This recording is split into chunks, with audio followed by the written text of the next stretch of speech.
Everyone. So for this week's discussion, I will be introducing the National Security Council under the Carter Administration.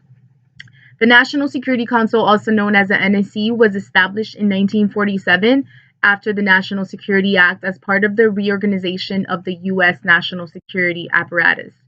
It has four members: the President, the Vice President, the Secretary of State, and the Secretary of Defense. There are two advisors, head of our military and the Chairman of Joint of Chiefs. It's not a decision-making body, but instead an advisory body. And what I mean by that is the NSC is responsible for handling issues that cut across a number of areas in the government, many in which are related to foreign policy or national security.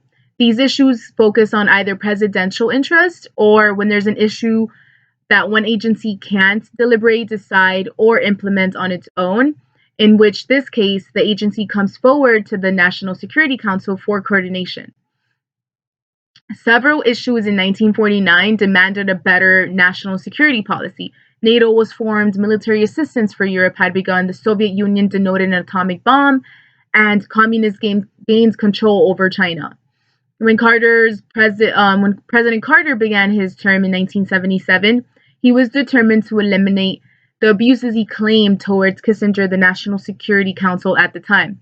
He believed Kissinger had too much power during his term, and as the National Security Advisor and Secretary of State, he felt that he was blocking the presidents from competing viewpoints within the foreign policy establishment. What was Carter's solution? So he minimized the National Security Council committee from 8 to 2, which is nearly half. All issues were now to be analyzed by one of the two new committees, either to the Policy Review Committee or the Special Coordinating Committee. His goal was to prevent the National Security Council from being the overwhelming influence on foreign policy decisions.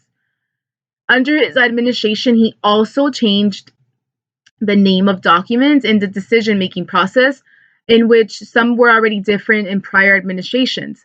The Presidential Review Memorandum, for example, replaced the National Security Study Memorandum, and the Presidential Directive replaced the National Security Decision Memorandum. Carter's preferences created so much diversity and different points of views, which complicated the decision-making process in other areas.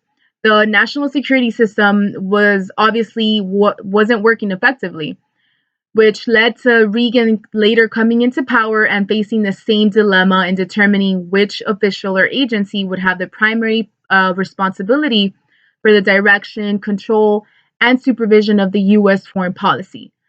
I hope this gives you all some sort of insight on the history of the National Security Council and the Carter administration. Thank you all for listening.